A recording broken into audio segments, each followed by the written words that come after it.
Mi nombre es Aura Lucía Ospina Acevedo, residente de primer año de la especialización de Pediatría de la Universidad de Caldas, y el día de hoy hablaremos sobre los líquidos y electrolitos en pediatría y sobre los líquidos de mantenimiento.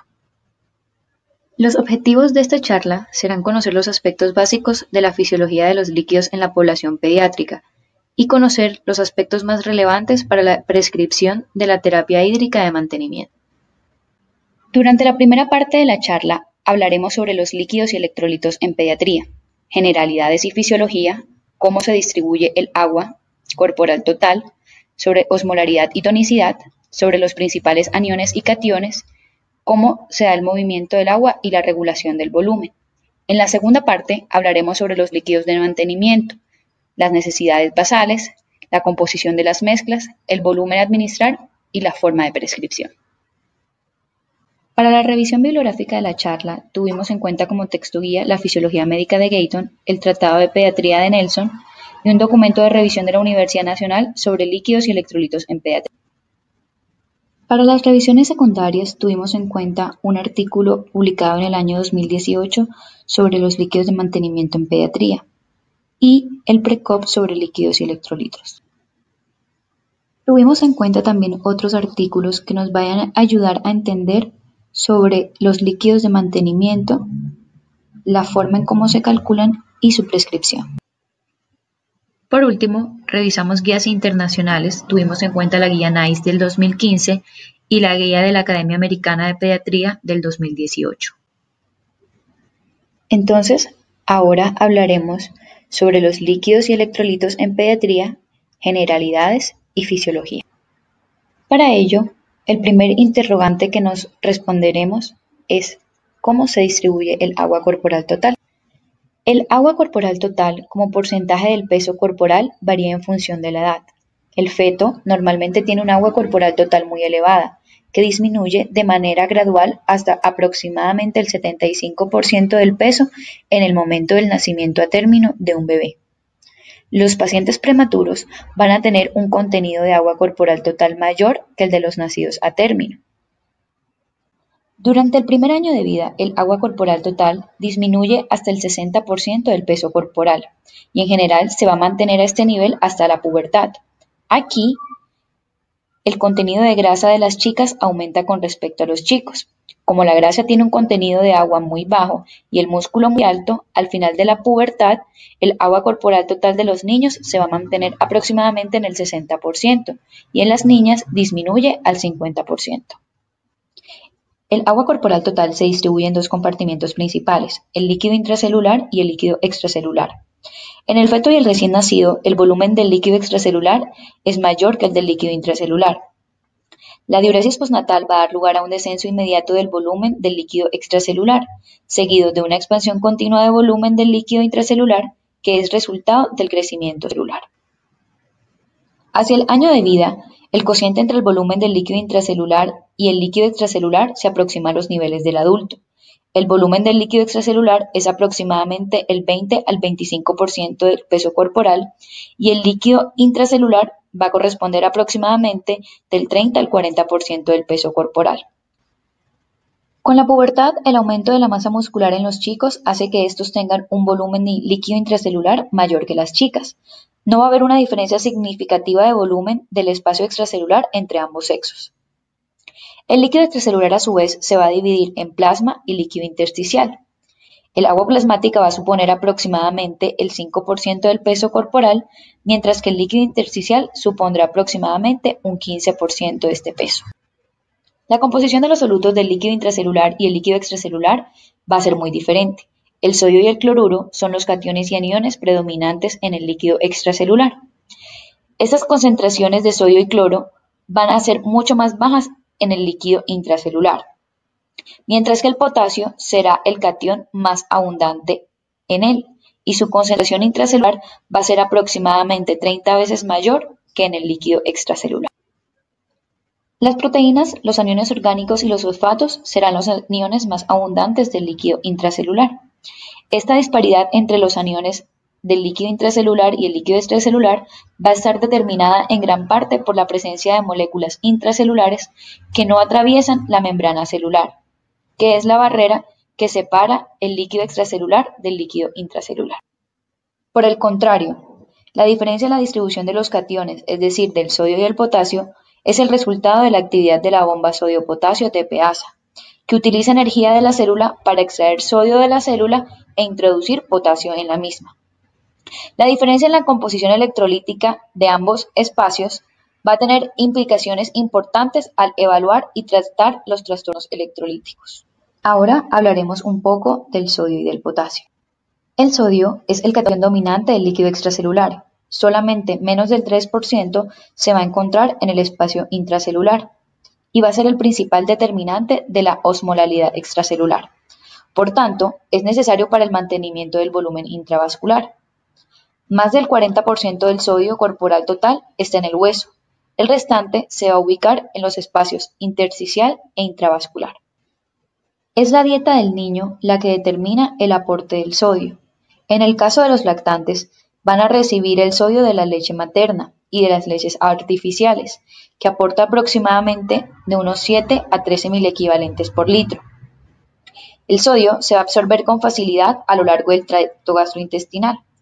La presencia de glucosa va a mejorar la absorción del sodio por la presencia de un sistema de cotransporte. Es por esto la importancia de incluir sodio y glucosa en las soluciones de rehidratación oral. La excreción del sodio va a tener lugar a través de las heces y el sudor, pero a través del riñón es donde se va a dar la principal excreción del mismo, que además se va a encargar de regular el balance de él. La concentración del sodio en el sudor puede verse aumentada en niños con patologías como la fibrosis quística, deficiencia de aldosterona o pseudohipoaldosteronismo. Normalmente encontraremos el sodio en el organismo como cristales de cloruro de sodio, y es el agua la que va a generar una disociación separando las moléculas de cloro y de sodio y formando enlaces con cada una de ellas. Sin embargo, los enlaces que se crean entre el agua y el sodio serán mucho más fuertes y por tanto, este va a actuar como un imán, atrayendo agua, es decir, hacia donde va el sodio, irá el agua.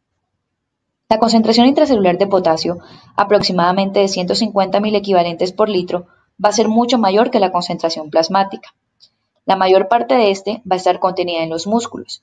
Por esto, cuando aumenta la masa corporal, hay un incremento en el potasio corporal. La mayor parte del potasio extracelular estará en el hueso y menos del 1% del potasio corporal se va a encontrar en el plasma. Por esta razón, la concentración plasmática no siempre va a reflejar el contenido corporal de potasio. El potasio es necesario para la respuesta eléctrica de las células nerviosas y musculares, así como para la contractilidad del músculo cardíaco, esquelético y liso. Los cambios en la polarización de la membrana que ocurren durante la contracción muscular o conducción nerviosa hacen que estas células se vuelvan susceptibles a los cambios en los niveles séricos de potasio. En el intestino se absorbe por lo general el 90% del potasio ingerido. La mayor parte de esta absorción va a tener lugar en el intestino delgado, mientras que el colon intercambia potasio corporal por sodio de la luz intestinal. La regulación de las pérdidas intestinales suele tener un papel mínimo en el mantenimiento de la homeostasis del potasio, aunque la insuficiencia renal, la aldosterona y los glucocorticoides aumentan la secreción de potasio en el colon. La principal excreción del potasio se va a dar a través del riñón. Este se va a filtrar libremente en el glomérulo, pero el 90% es reabsorbido antes del túbulo distal y del túbulo colector, que son los principales sitios de regulación del potasio. La concentración plasmática de él va a tener una influencia directa en la secreción en la nefrona distal. A medida que aumenta la concentración de potasio, aumentará la secreción del mismo. La principal hormona reguladora de la secreción del potasio es la aldosterona, que se va a liberar por la corteza suprarrenal en respuesta al aumento del potasio plasmático. Su principal sitio de acción es el túbulo colector cortical, donde la aldosterona va a estimular el movimiento de sodio desde el túbulo al interior de las células. El movimiento va a crear una carga negativa en la luz tubular que va a facilitar la excreción del potasio. La osmolaridad se refiere al número total de partículas disueltas en el agua. El agua se va a estar moviendo libremente a través de las membranas celulares para alcanzar el equilibrio a nivel del líquido intra y extracelular. Algunas partículas van a determinar el volumen en un determinado compartimiento, pues van a estar casi que restringidas a este compartimiento. Por ejemplo, el sodio en el líquido extracelular. Esto es lo que se conoce como osmoles efectivos. La osmolalidad va a hacer referencia al número de osmoles de soluto en un kilogramo de agua. El líquido intracelular y extracelular van a estar en equilibrio osmótico, porque la membrana celular es permeable al agua. Si la osmolalidad de uno de los compartimientos cambia, el movimiento del agua igualará rápidamente la osmolalidad. Esto puede dar lugar a movimientos significativos entre ambos espacios. La osmolalidad normal del plasma es de 285 a 295 miliosmoles por kilogramo. El siguiente interrogante que nos haremos es cómo se realiza el movimiento del agua en los diferentes espacios. En el sistema vascular, solo las paredes delgadas de los capilares van a permitir el paso de solutos. La filtración capilar a través de ellas tiene un papel crítico en el balance de líquido. La presión hidrostática capilar del extremo arterial va a permitir el paso de líquido y partículas desde los capilares al espacio intersticial. Para equilibrar el proceso, la presión oncótica coloidal del plasma generada por proteínas plasmáticas tiende a desplazar los líquidos y los productos de desecho desde los espacios intersticiales hacia las vénulas en el extremo opuesto del capilar. La presión capilar es menor y la presión osmótica coloidal es mayor en el extremo venoso del lecho capilar, permitiendo el regreso de solutos y solventes al torrente sanguíneo. Mientras que la presión coloidosmótica va a estar determinada principalmente por la albúmina, que va a actuar como un gran imán atrayendo agua. En la difusión, los solutos se desplazan de un área de mayor concentración a una de menor. Depende de la permeabilidad de la membrana, del gradiente de presión que la rodea y de la carga eléctrica de las partículas. Es una forma de transporte pasivo porque no requiere energía para que suceda, simplemente pasa. En el transporte activo, los solutos se desplazan de un área de menor concentración a otra de mayor. Este transporte precisa un gasto energético para desplazar partículas en contra del gradiente de concentración. La ósmosis es el flujo de solventes desde una solución con menor concentración de solutos, o sea, hipotónica, a una solución con mayor concentración de solutos, es decir, hipertónica.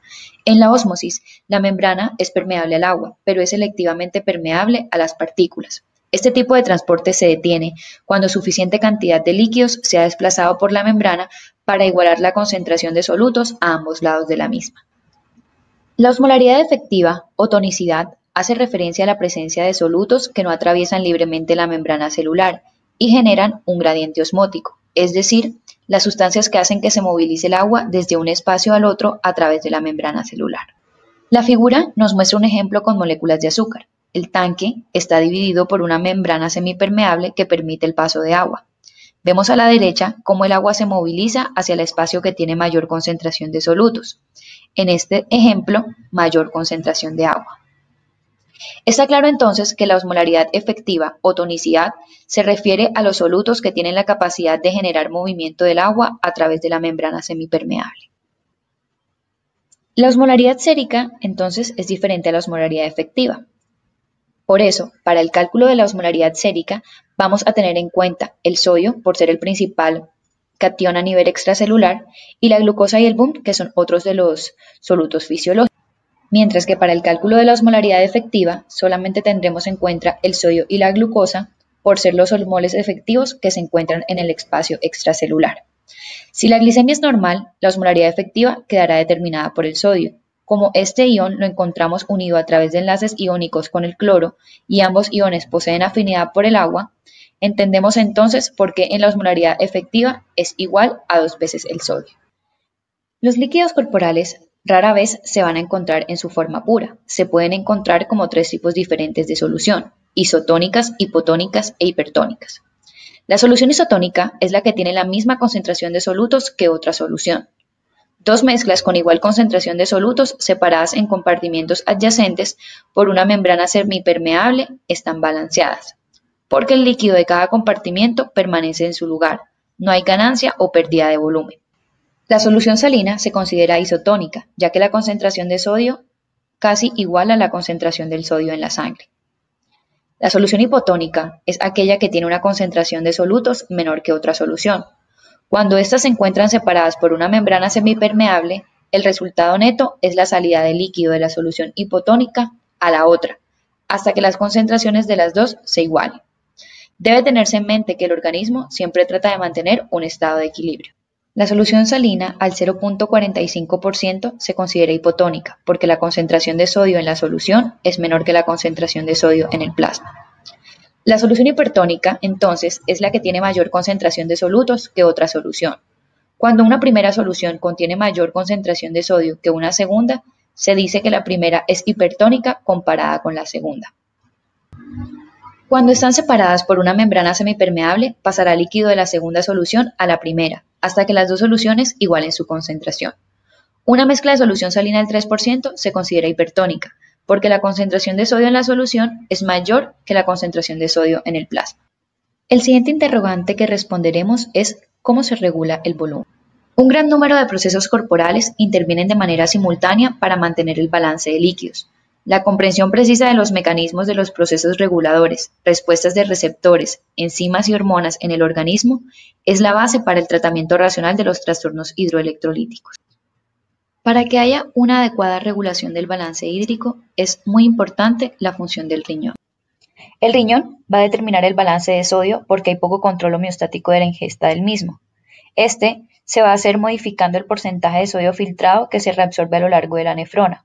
Normalmente, el riñón excreta menos del 1% del sodio filtrado en el glomérulo. En ausencia de enfermedad, las pérdidas extrarrenales y urinarias igualan a la ingesta y el riñón tiene la capacidad de adaptarse a grandes variaciones en la ingesta de sodio. Además, la función adecuada del riñón va a influir directa o indirectamente sobre las hormonas que van a intervenir en la regulación del balance hídrico. Para que haya un adecuado balance hídrico, el sistema renina-angiotensina-aldosterona también debe cumplir una función importante. Para ayudar a mantener el balance de sodio y agua en el organismo, lo mismo que para mantener el volumen sanguíneo y la presión arterial, las células yuxtamedulares renales secretan una enzima denominada renina, como respuesta a la disminución de la filtración glomerular. La cantidad de renina secretada depende del flujo sanguíneo y de la cantidad de sodio sanguíneo. La renina actuará sobre el angiotensinógeno en el hígado y lo convertirá en angiotensina 1, el cual a su vez circula hacia los pulmones donde se convierte en angiotensina 2, uno de los vasoconstrictores más potentes del organismo. Esta sustancia provoca entonces vasoconstricción y eleva la presión arterial en un intento por mejorar el flujo sanguíneo. La aldosterona tiene una función determinante en el mantenimiento de la presión sanguínea y el balance hidroelectrolítico. La secreción de aldosterona es estimulada por la angiotensina 2, el descenso de las concentraciones extracelulares de sodio y el incremento en las concentraciones extracelulares de potasio. La aldosterona entonces actuará en los túbulos distales incrementando la reabsorción de sodio. Cuando el sodio es absorbido, se reabsorbe simultáneamente agua. La hormona antidiurética es la sustancia retenedora de agua por excelencia. Se produce en el hipotálamo y es almacenada y liberada por la hipófisis. Su función es restaurar el volumen sanguíneo, disminuyendo la diuresis y aumentando la retención hídrica. Se libera en respuesta al estrés, al aumento de concentraciones séricas de sodio y a la hipotensión. Un aumento de la hormona antidiurética incrementa la reabsorción de agua en los túbulos distales renales y en los conductos colectores, haciendo que la orina se torne más concentrada. La disminución de la osmolaridad sérica o el aumento de volumen sanguíneo inhiben la producción de hormona antidiurética, tornando la orina más diluida. El ciclo de la hormona antidiurética se comporta como una represa. El cuerpo retiene líquidos cuando el nivel cae y los elimina cuando el nivel aumenta. La hormona antidiurética actúa en la porción final del túbulo distal y en los túbulos colectores renales. Provoca un aumento de la reabsorción de agua y evita que perdamos esta agua por problemas gástricos. Este aumento de la reabsorción provocará aumento del volumen sanguíneo, retorno venoso, volumen latido y por consecuencia aumento del gasto cardíaco. Las acuaporinas son canales transmembrana que van a formar poros en las membranas biológicas, por los cuales se va a transportar principalmente agua, aunque algunos miembros de esta familia también pueden transportar algunos solutos pequeños. Otra hormona que va a tener un papel importante en la regulación del balance hídrico es el péptido natriurético auricular. Esta hormona es liberada cuando el exceso de volumen sanguíneo produce sobredistensión auricular. Actúa suprimiendo los niveles de renina por incremento de la eliminación de agua y sodio al aumentar la filtración glomerular. Además, disminuye la liberación de hormona antidiurética y la resistencia vascular, así como la presión sanguínea y el volumen sanguíneo intravascular. El balance hídrico dependerá entonces de un equilibrio entre los ingresos y los egresos. Dentro de los ingresos encontramos lo que se ingiere por vía oral, los líquidos endovenosos y los medicamentos. Dentro de los ingresos incluiremos la diuresis, las heces, lo que se elimina a través de una sonda o un dren y las pérdidas insensibles. Finalizando la primera parte de esta charla, mencionaremos algunos aspectos claves que debemos recordar. Lo primero, recordar entonces que el agua corporal total disminuye con la edad. En el lactante va a corresponder al 75% del peso corporal aproximadamente, mientras que en el adolescente será aproximadamente del 60%. A los 2 años de edad, el riñón ya adquiere su función plena, y eso explica por qué el agua corporal total a esta edad es similar a la del adulto. El mayor porcentaje de agua corporal total del lactante es una de las razones que explica la alta morbimortalidad en estos pacientes asociada a la deshidratación.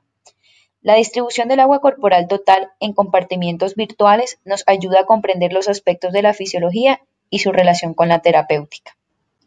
Tener en cuenta que el sodio y la glucosa son determinantes de la osmolaridad efectiva. Nos va a ayudar a comprender la composición de las mezclas de líquidos y su selección adecuada para la terapia hídrica. El riñón es el principal responsable del balance hídrico.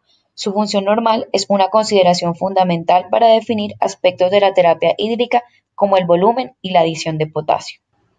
La mayor concentración del sodio en el espacio extracelular y su papel en la osmolaridad sérica es un concepto útil para entender la composición de las mezclas que se utilizan en la terapia hídrica.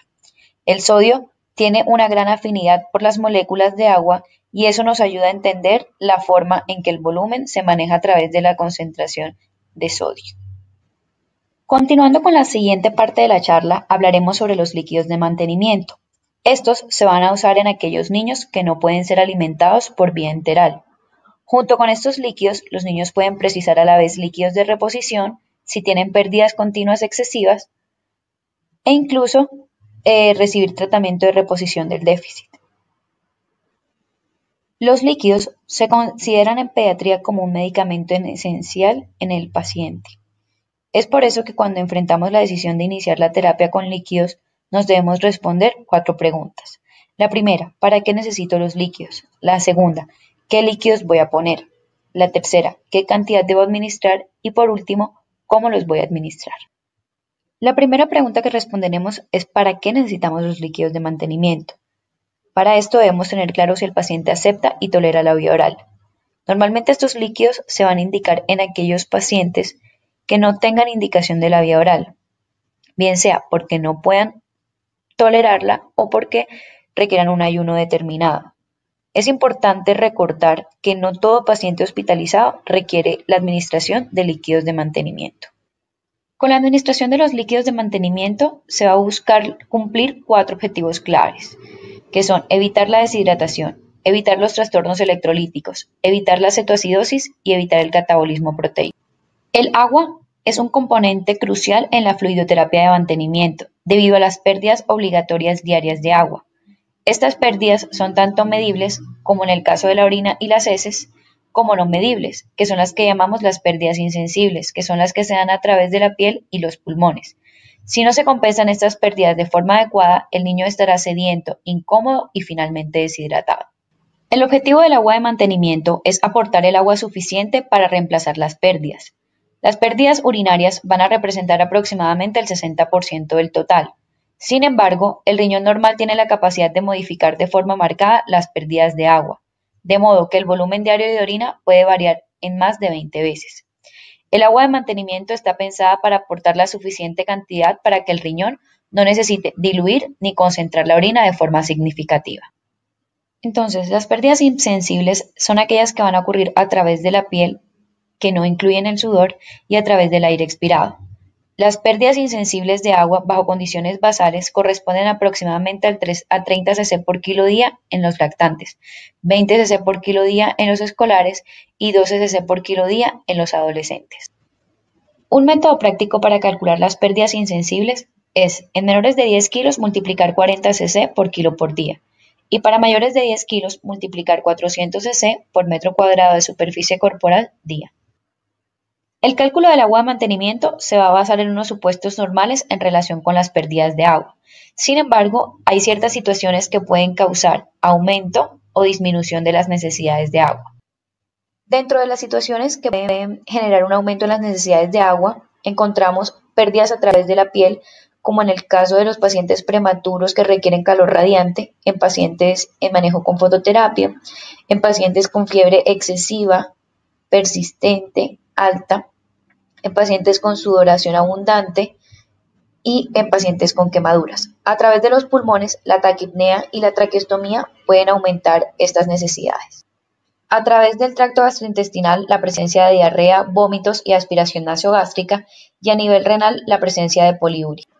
Dentro de las situaciones que pueden generar una disminución de las necesidades de agua, encontramos en aquellos pacientes que están en la incubadora, que hacen utilización de ventilador humidificado, en pacientes con oliguria y anuria. Una vez tenemos claro para qué le vamos a administrar los líquidos de mantenimiento, debemos responder nuestro siguiente interrogante, y es ¿qué le voy a poner? Y para ello debemos recordar los 4 objetivos principales de la terapia de mantenimiento.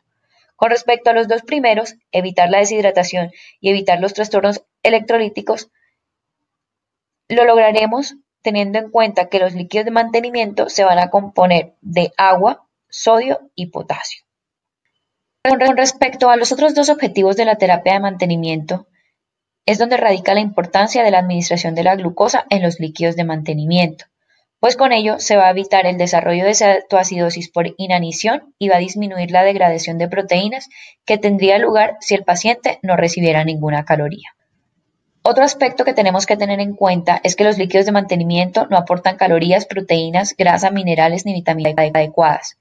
Esto no suele ser un problema para un paciente que recibe líquidos intravenosos durante unos pocos días, pero un paciente que requiere estar sin vía oral durante un tiempo prolongado, es importante que consideremos el uso de la nutrición parenteral, puesto que un paciente sin aporte calórico adecuado pierde entre 0,5% a 1% de su peso cada día. Se recomienda este uso de soluciones isotónicas con el objetivo de prevenir la hiponatremia. Si tenemos en cuenta las consideraciones del rango de sodio que debe contener la solución isotónica, vemos que la solución salina al 0,9% y el lactato de Ringer son las soluciones que cumplen con las indicaciones. Entonces, bien, una solución de 500 mililitros para una terapia de mantenimiento debe ser primero isotónica, como ya habíamos comentado, tener una concentración de sodio en un rango de 65 a 77 miliequivalentes, potasio del 2 al 4%, el cual se adicionará una vez se garantice que el paciente tiene una diuresis adecuada, y dextrosa al 5% con el objetivo de prevenir la cetoacidosis y el catabolismo proteico. Además, la solución que administraremos debe considerarse como una solución balanceada, la cual se va a caracterizar por su capacidad de evitar el desarrollo de acidosis metabólica hiperclorémica y anormalidades electrolíticas. En definitiva, una solución balanceada se define como el líquido con una concentración baja en cloro o más específicamente una concentración de cloro que sea inferior a su concentración de sodio. Siguiendo estas directrices, el lactato de Ringer es la solución que será más indicada para la administración de la terapia de mantenimiento, pues su concentración de cloro cumplirá con lo indicado con respecto al plasma. Una vez tengamos claro los 2 primeros interrogantes, nos responderemos el tercero, que es cuánto le voy a poner. Para esto podemos hacer uso de 2 fórmulas diferentes. La primera y más usada es la fórmula de Holiday-Ziegler. La segunda es el método por superficie corporal total. La fórmula de Holiday-Ziegler calcula el requerimiento de líquidos de mantenimiento teniendo en cuenta que por cada kilocaloría perdida el paciente requerirá 1 mililitro de fluidos.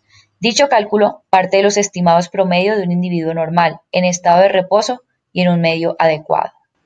Para pacientes de 0 a 10 kilos se calcula multiplicando 100 cc por cada kilo de peso. En pacientes de 11 a 20 kilos sumaremos 1000 cc más 50 cc por cada kilo de peso de más por encima de los 10 kilos. Y en mayores de 20 kilos sumaremos 1500 cc a la multiplicación de 20 cc por cada kilo de peso por encima de los 20 kilos. La fórmula de superficie corporal total se basa en el hecho de que el gasto calórico está relacionado con la superficie corporal. No se sugiere su uso en pacientes menores de 10 kilos. Por eso, para métodos prácticos, se recomienda el uso de la fórmula de Holiday-Ziegler. Para recordar cómo se calcula la superficie corporal total, lo dividiremos en pacientes menores de 10 kilos y pacientes mayores de 10 kilos. Para el cálculo entonces de la superficie corporal en menores de 10 kilos, multiplicaremos el peso por 4. Esto lo sumaremos a 9 y lo dividiremos entre 100. Mientras que para mayores de 10 kilos, la multiplicación del peso por 4 se sumará a 7 y se dividirá entre la sumatoria del peso más 90. Una vez logrado el cálculo de la superficie corporal total del paciente, calcularemos los líquidos de mantenimiento, multiplicando 1500 cc por el resultado de la superficie corporal total entre 24 horas. Por último, nos responderemos cómo se debe administrar. Ya habíamos mencionado previamente que los líquidos de mantenimiento se consideran como un medicamento esencial y como tal debe ser su formulación. Lo primero que escribiremos es el nombre del medicamento, luego la forma farmacéutica, seguido por la concentración, posología, vía de administración y dosis. A continuación, se mencionarán algunos aspectos claves para recordar con respecto a la segunda parte de esta charla.